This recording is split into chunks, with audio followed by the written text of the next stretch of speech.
Hartlike welkom by Agri Monitor na 'n papsopnat Paasfees. Dit was omtrent nou 'n groot paaseierpresente wat ons gekry het met die heerlike reënval, wat alhoewel ook kolkol en plek in die land uitgeval het. Ek dink vandag op almal se lippe is die fantastiese nuus dat die visrivier wel die Hardapdam by Marental bereik het. Ek wil net baie dankie sê vir Raymond Simon, wat oor die visrivier gevlieg het tot by die Hardapdam 2 keer en vir ons video's gestuur het van hoe daai water nader kruip. Dit was omtrent 'n pragtige gesig. Vandag in die ateljee het ons 'n baie interessante gas van Nasria. Hy is die bemarkings en verkoopsbestuurder van Nasria en hy gesels oor die Wibli-versekeringsprojek.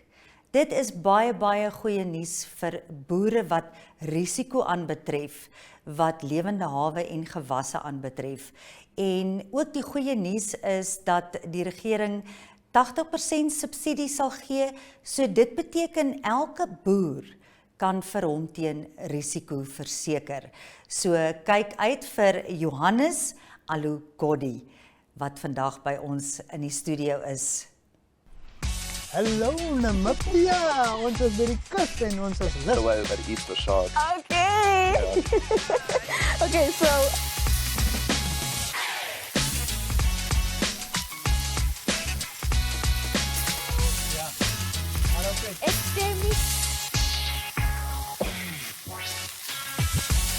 yes, please, today you make sure that we are fed. Hoekom is jy hele sorry, ek is nie.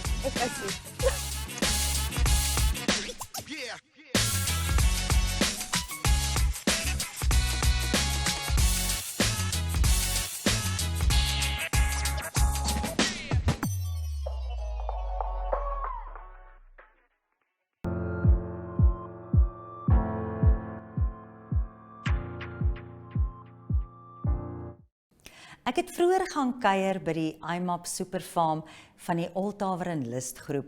Nou ek moet sê, ek was so beïndruk. Dit is werklik 'n superplaas. Ek het daar gesels met Frans Homsek.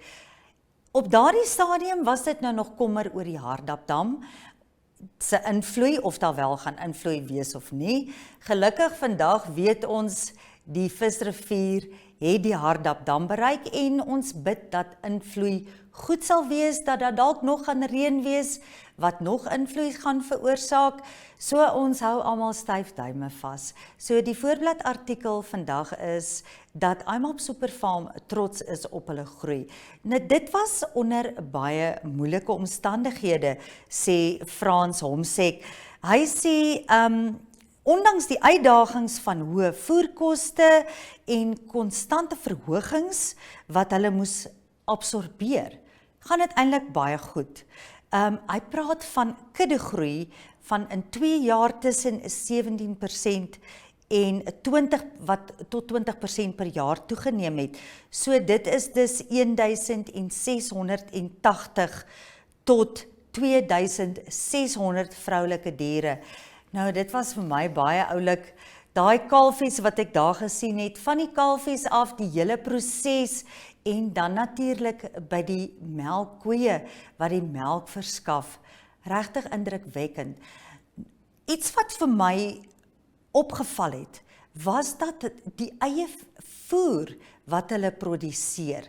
En natuurlik, daar is van die Hardapskema boere wat natuurlik ook bydra en dit is hoekom die IMAP Superfarm help baie met die ekonomie van Marental.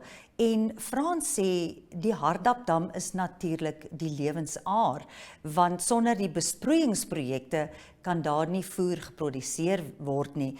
En ons weet dat die Hardapbesproeiingskema is regtig soos 'n voermandjie vir die omgewing en vir die res van die land.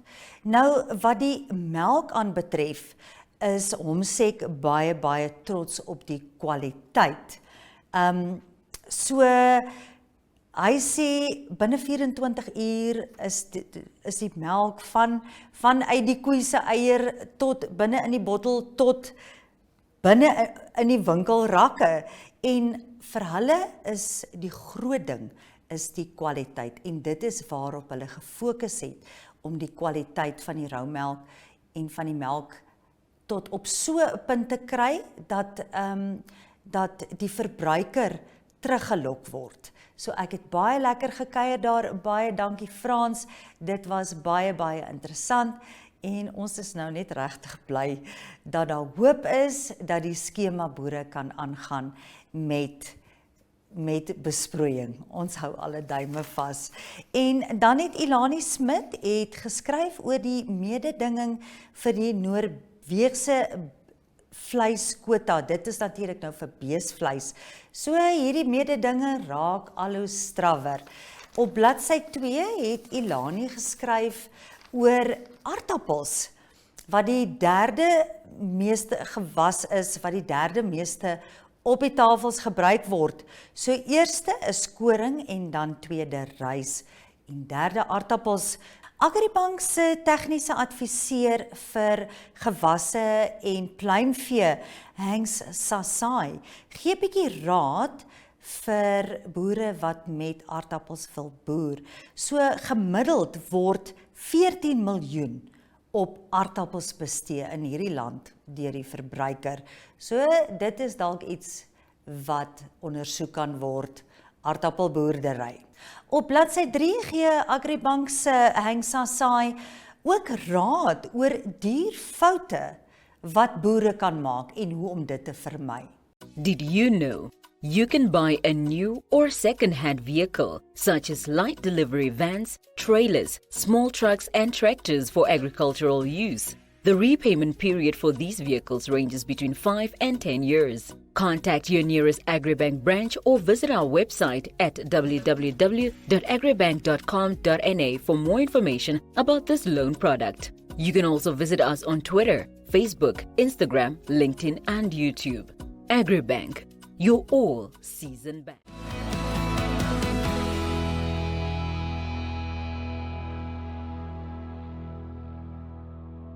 Today we welcome Johannes Alugodhi from Nasria.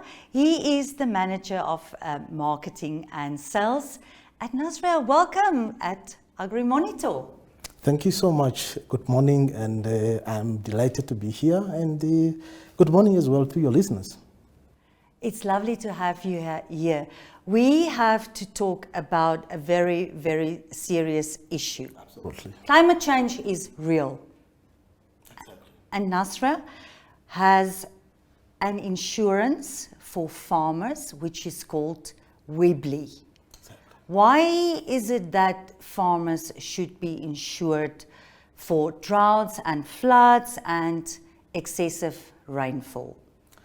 Thank you so much. It is really a very, very good question. Maybe it's just good that, and I see it fit that I first highlight on who we are as Nasria. Nasria is a special risk insurance company, and for the listeners, we are 100% owned by government, and yes, we underwrite those risks that the conventional insurance has really no appetite to underwrite.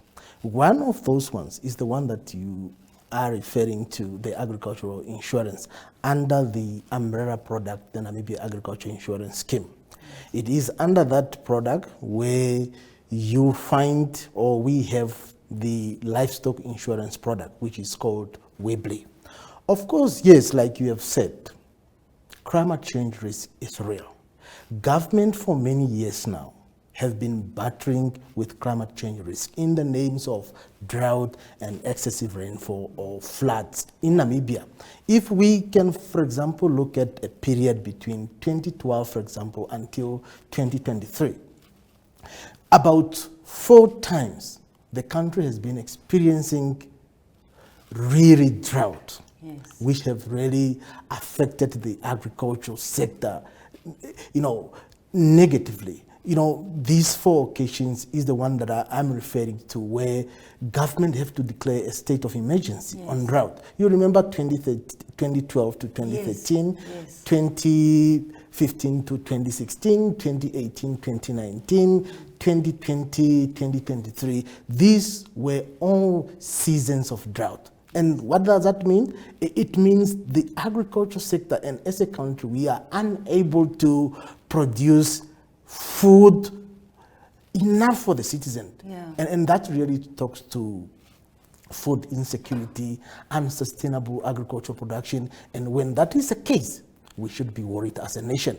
So it is in that respect that as Nasria, we invaded that space so that we provide a solution or a vehicle that will be able to assist the government to be able to respond better to this climate change risk in the names of drought and excessive rainfall, so that we enhance and ensure food security and sustainable agricultural production. So it is a solution that farmers out there are really yearning for, because in the end, these give them the capacity to be able to remain and continue farming business-wise. So to carry on, say I'm a farmer, Yes.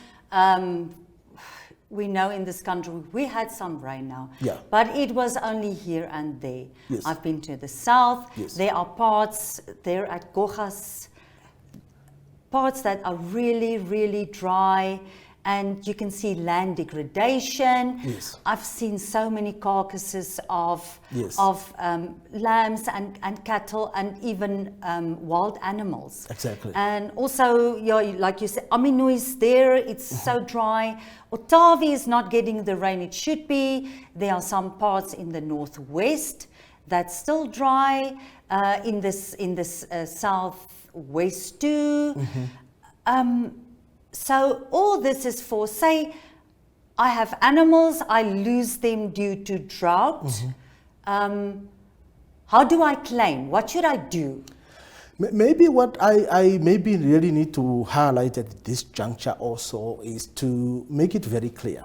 The Namibia Agriculture Insurance Scheme by Nasria, it is a product that is meant for both livestock and crop farmers. Okay. In Namibia, Yeah. in both communal and commercial areas. So saying where the Mahango, there are no Mahango fields now because of the drought. Exactly. So it's crop and livestock. Livestock. So what we have ready at the moment is the livestock insurance product. Okay. So this product really, at this point in time, target livestock or cattle farmers in Namibia. It is a product that will be piloted very soon.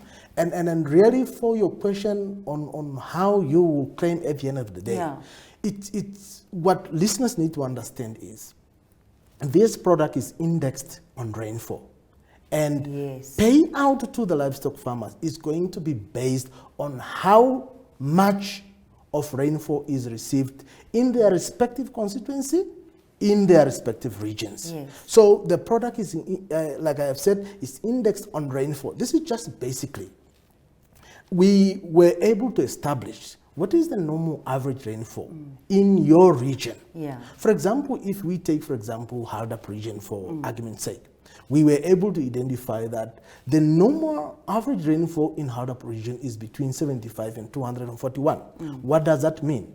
Farmers in that respective region and in their various constituency, if they receive rainfall within 75 and 241, that will be treated as a normal and good year for that region. That's average. But the moment they receive rainfall below 75, then that triggers or signal roaming droughts. As well as when they receive rainfall above 241 millimeters per year, then that shall be treated as excessive rainfall.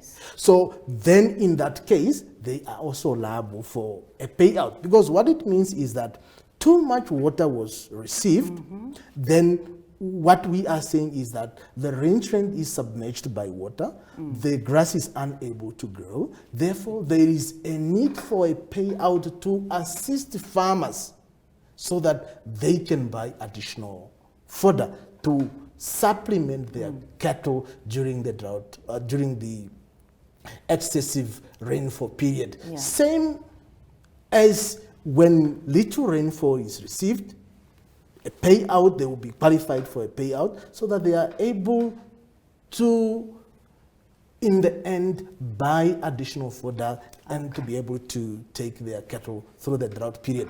What is very good about this product is that we are not going to wait until cattle start dying, because part of the goal is really to save preserve, to Yes. save the asset or the cattle from dying. So what we are going to do is that we are going to monitor the cumulative rainfall received in those respective regions during the rainfall period. In Namibia, the rainfall period is between October to April. So we will be monitoring cumulative rainfall from October to April the following year. And then based on the rainfall that is received, it will either tell us no more rainfall was received or insufficient rainfall was received, which speaks to drought, or excessive rainfall was received, which speaks to excessive rainfall. So when too little or too much is received, then insured farmers qualify for a payout to be able to assist them in buying additional fodder and prevent their cattle from dying due to drought or excessive rainfall. And there's a subsidy from the government. We are busy engaging government and the stakeholders involved, the donor agencies, so that this product can be offered with subsidy. The idea is really to make the product more affordable so that many farmers can really participate in this scheme. And that is the only way we will be able to achieve, sustainable livestock production if we have a quantum of farmers or livestock farmers who have participated into the scheme. That is the main idea. Otherwise, we will have a good product, but if it is the premium that is required to be paid from the farmer end, if it is too expensive, so it will be good as nothing, because many farmers, especially the communal farmers, will find it very difficult to partake or to participate into the scheme. And this is the segment of our population which in most cases the most hardest hit by the drought and excessive or flood risk situation when it occurs. So the good news is even the communal farmers would be able to afford this. Absolutely. That's why our engagement with government and the stakeholders are really at the advanced stage, so that we can see how this premium can be subsidized or discounted, so that even a communal farmer who is not commercial, who is not really in business, will be able to participate in the scheme. Even the farmers on their knees. Absolutely. And remember, we will have a period from June to 30 when farmers have to really raise the fund, those minimum premium that is required, and then be able to participate into the scheme. Johannes, thank you very much for visiting us and explaining everything to all the farmers. I appreciate it. Thank you so much. It's a pleasure being here. Thank you. Thank you.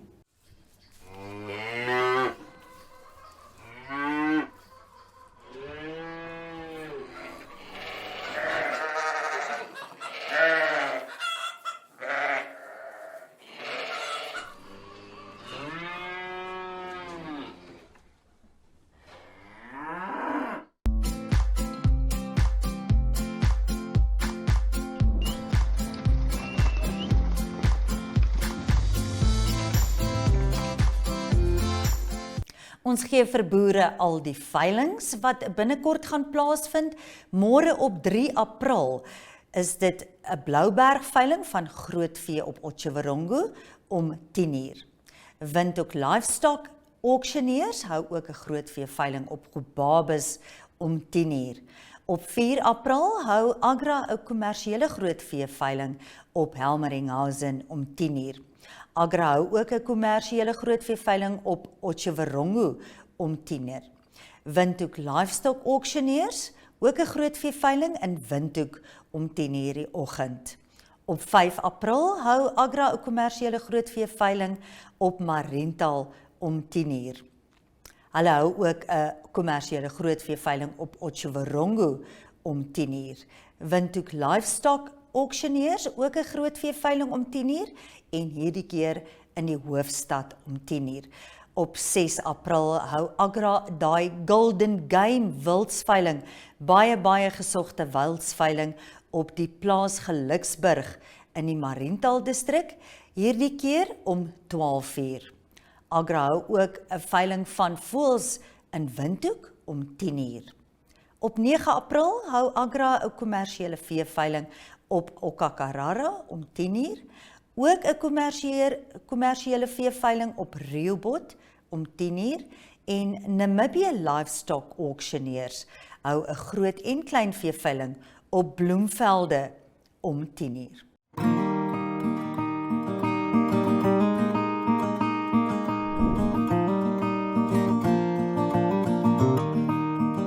Wat die dagboek aanbetref, onthou 14 en 15 Junie is dit die Namibiese Landbou-Unie, die NLU Agri op Gobabis by die skougronde. Ek sien baie uit daarna. So dit is een van die grootste sosiale geleenthede op die jaarlikse landboukalender en 'n vrolike fees waar boere, gemeenskappe en besighede byeenkom en ek gaan beslis daar wees. Vanjaar se braai vind op die Gobabis skougronde plaas met die Omoramba Boerevereniging die gasheere. Verlede jaar het hulle die NLU Agri braai gewen op Mariental. Hierdie jaar se tema is bees, boer en braai. Boereverenigings en sosiale spanne kan hul resepte en braaitange begin gereed kry en inskryf vir die gesogte kompetisie met groot pryse op die spel. Onthou, inskrywings sluit op 31 Mei. Braaispanne bestaan uit 4 lede en boereverenigingsspanne moet ten minste uit 3 boereverenigingslede bestaan en inskrywings vir boereverenigingsspanne is gratis. Sosiale spanne se inskrywingsfooi beloop $1000 Namibiese dollar. Vir inskrywings en navraag kan Ansel Riedel of Letitia de Jager gekontak word. Ons gee vir hulle WhatsApp nommers as ook 'n e-posadres waarheen navraag gestuur kan word. Daai NLU Agri-braai is iets wat nie misgeloop word nie en onthou Gobabis sorg altyd vir groot verrassings en 'n vrolike makketie.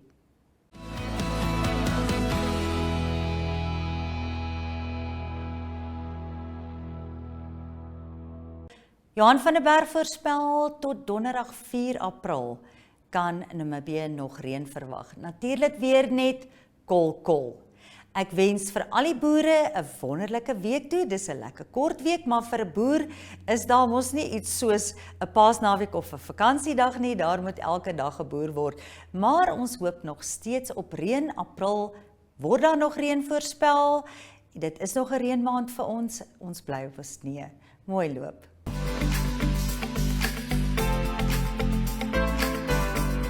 Op die 27ste Maart die oggend kan ons sien die wolkontwikkeling of die reën wat voorspel is of wat op daai stadium besig is om te gebeur. En kan ons die kleiner kolletjies sien, ligte reën hier en daar is daar meer groen en geel gedeeltes, 'n bietjie meer reën. So ons sien dat dit steeds baie kolle reën. En dis tipies van El Niño jare en droër jare is dat sekere kolle kan steeds nog goeie reën kry, maar oor die algemeen is daar nie algemene reën wat oor groot gebiede voorkom nie. As ons kyk wat om te verwag, hier die boonste paneel is 27 Maart tot 4 April, kan ons sien dat die grootste deel van Namibië in daardie laaste paar dae van Maart en begin April 'n redelike kans het om 'n paar millimeter te kry. Dit lyk nie steeds nie na swaar reën nie, alhoewel daar kolle kan wees wat meer reën. In die noordwestelike dele aangrensend aan Angola, dalk 'n bietjie meer, maar dit lyk ten minste asof daar oor groot gebiede reën kan voorkom. By uitsondering meer as 15-20 mm Maar vir al die gebiede wat verlede week ook reën gehad het, sal hierdie baie van waarde wees. Ons het genoem van tropiese sikloon, ons kan sien waar dit tans is, op die noordwestelike dele van Madagaskar, en dit behoort in die volgende klompie dae, tot hier by 2-3 April se kant, redelik naby aan Madagaskar te beweeg, voordat dit suidooswaarts in die Indiese Oseaan gaan beweeg. Dis redelik laat in die seisoen, alhoewel daar in Maart maand steeds tropiese siklone kan voorkom, maar see-temperature noord van Madagaskar bly warmer as normaal. Ons het laasweek ook gesê, temperature kan teen die kus, Tanzanië, die gedeeltes, nog amper hier by 29-30 grade. So dit gee genoeg energie oor in die westelike Indiese Oseaan, sodat tropiese siklone en sterk laagdrukstelsels nog kan ontwikkel.